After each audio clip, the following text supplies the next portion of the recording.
One of my favorite things to do on the channel is talk about quarterbacks, and so far in 2025, we have had some pretty good freshman quarterbacks.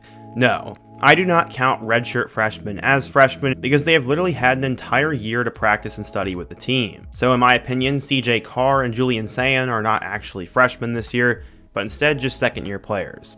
Today, I have come up with 8 examples of true freshman quarterbacks who are having good seasons. Some of them have played very sparingly, and others are already starting and leading their team to a ton of success. But before we can talk about all of that, if you're a big fan of college football, be sure to subscribe to the channel, leave a like if you support today's video, and let me know what player, team, topic, or situation I can cover next. Now let's get started and talk about the top true freshman quarterbacks in college football. Okay, so the first guy I want to talk about is a player by the name of Kevin Sperry. He has not played much this year, but he is currently at Florida State. According to 24/7 Sports, Sperry was a 4-star recruit, the number 27 quarterback, and the 421st best player in the class of 2025. He ended up going to the infamous Denton Guyer High School and was really good while he was there. He ended up throwing for 2,500 yards and 27 touchdowns and 1,200 yards and 8 scores on the ground as a senior, and originally committed to Oklahoma. He was supposed to be the next great Sooner, but instead would end up flipping to Florida State. He arrived at Florida State having a couple of players to beat out, including Brock Glenn, and that is exactly what has happened so far. He became the backup quarterback and has appeared in 3 games for them.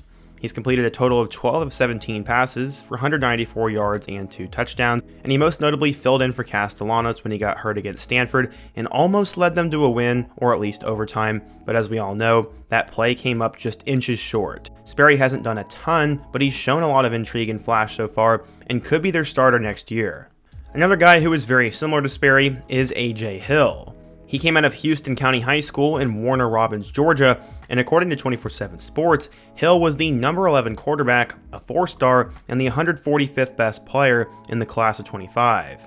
He ended up being 6'5", and Hill put up ridiculous numbers while he was in high school. He had over 10,000 yards as a 4-year starter, and just was insane. Somehow, some way, he decided to choose Memphis over offers from Florida, Georgia, Alabama, and others, and Hill would arrive at Memphis with a chance at winning the starting job.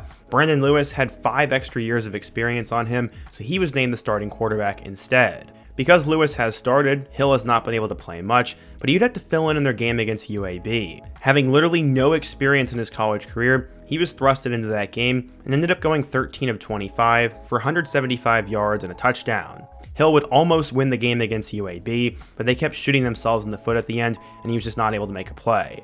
That is literally the only game he has played in this season, and I remember watching it personally, so I think Hill takes over in 2026 and could be the best Memphis quarterback we've seen in a while.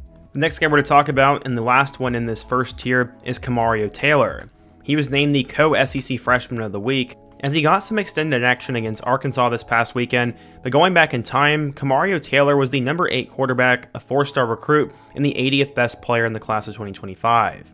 He came out of the state of Mississippi and was an extremely dynamic player. He ended up finishing with 2,400 yards passing and 30 touchdowns, while also rushing for over 1,000 yards and 15 touchdowns.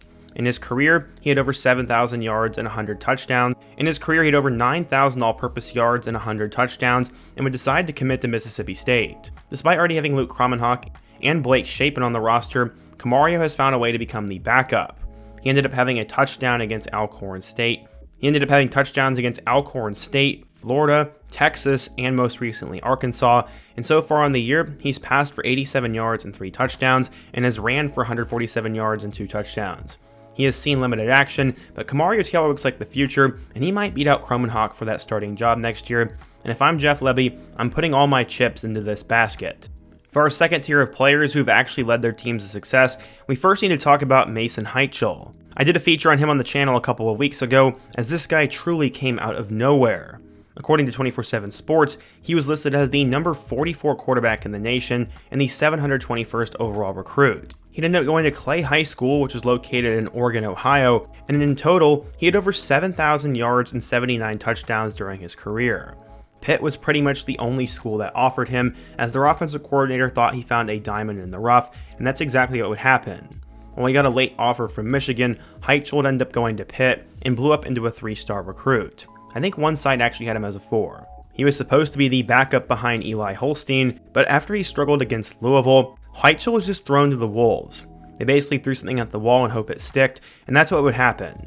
In his first game against Boston College, he would throw for 323 yards and 4 touchdowns. Since then, he has continued on. He walked into Florida State and ended up beating the Seminoles with 300 yards and 2 touchdowns in that one, and then against Syracuse, he had 2 more. In the last 2 weeks, he's been just as good, as he had a career-high 423 yards and 3 touchdowns against NC State, and then this last weekend, he had 3 touchdowns against Stanford. In total, he has 1,500 yards, 12 touchdowns, and 5 picks, and Hechtchill has done this in just 5 games. Pittsburgh is currently 7-2, and they have a chance at a college football playoff appearance if they can win the ACC, and for a true freshman who is just a 3-star, he's been absolutely incredible, and he's going to be a name to watch the next couple of seasons. For our 5th guy, we need to talk about Jiren Sagapuelle, who has an interesting story. Coming out of James Campbell High School in Hawaii, he was the next great Hawaiian quarterback, and he put up insane numbers as a senior.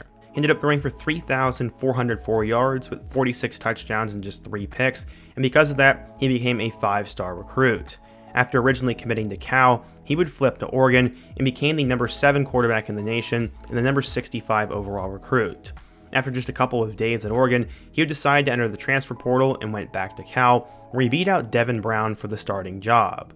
So far this year, Jiren has 2,100 yards with 11 touchdowns and 9 picks, but the potential is so obviously there. He has yet to break 300 yards in a game, but he's had over 200 yards in every single game. His best game came against Minnesota, in which he had 3 touchdowns and no interceptions, and so far he's led Cal to 5 wins, which nobody expected, and I bet he will end up getting them to a bowl game. The biggest question for me with Jiren is if he'll actually stay at Cal, as he could probably get a lot of big offers to go to a bigger school, and his left-handed release looks sick. For our next guy, we need to talk about Bryce Underwood. Also, this video is by no means a ranking, as it's just a random assortment of player. Everybody knows Underwood's story by now, as he was a 5-star recruit coming out of the state of Michigan and put up insane numbers while he was in high school. While at Belleville, he had nearly 13,000 all-purpose yards, which included 179 total touchdowns. The guy was also a freak of nature, and after being the number 1 recruit, he would commit to LSU. After getting a huge payday, he would decide to actually go to Michigan, where so far in his first year as a starter, he's been up and down. I mean, he's not really had that many great games, but he's still thrown for 1,600 yards with 7 touchdowns and 3 picks, and has also ran for nearly 300 yards and 4 touchdowns. I mean, for anybody to really expect him to have a great first season, they're kind of ludicrous with that. Underwood has shown lots of potential, and I think with more development and more time, he can definitely become a star, but at the same time, he has been slightly underwhelming compared to the hype, but please, let's give him some time. For our second to last guy, we need to talk about Malik Washington. He's honestly starting to fall off a bit, but Malik Washington was a huge deal. According to 24/7 Sports, he was the number 5 quarterback and the 54th overall player in the class of 2025, and this was a huge win for head coach Mike Locksley. While he was at Archbishop Spalding, he ended up throwing for 1,900 yards and 22 touchdowns during his senior season, while also having 8 more. He was apparently both super athletic and a super good leader, and that's why he decided to commit to Maryland and stay home. He ended up beating out UCLA transfer Justin Martin for the starting job, and so far, Washington has thrown for 1,958 yards with 12 touchdowns and 5 picks, and 3 more scores on the ground. As I said, his best games came early on, as he had 3 touchdowns against FAU, 2 against NIU, 2 against Towson, and 2 against Wisconsin, 2 against Wisconsin and 2 against Washington, and since then it's been a bit more of a struggle.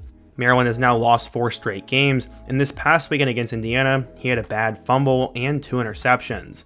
It was by far his worst game as a Terp, but it was also the best defense he's faced. The sky is the limit for Malik Washington, and just like JKS, I wonder if they'll be able to keep him. If Mike Locksley gets fired, I would not doubt he transfers somewhere else and gets paid. And finally, we get to our last player in Bear Bachmeire. Coming out of Marietta Valley High School in California, Bear was a late riser in the class of 2025 and was ranked as the number 28 quarterback and the 425th best player in the nation. Bachmeire is obviously the younger brother to Hank Bachmeire, who played at Boise State and Wake Forest, and Bear had nearly 9,000 yards and close to 100 touchdowns during his high school career and would originally decide to commit to Stanford, but would later end up transferring to BYU. He'd end up getting a chance to start because Jake Retzloff transferred over to Tulane, and so far the true freshman has been incredible.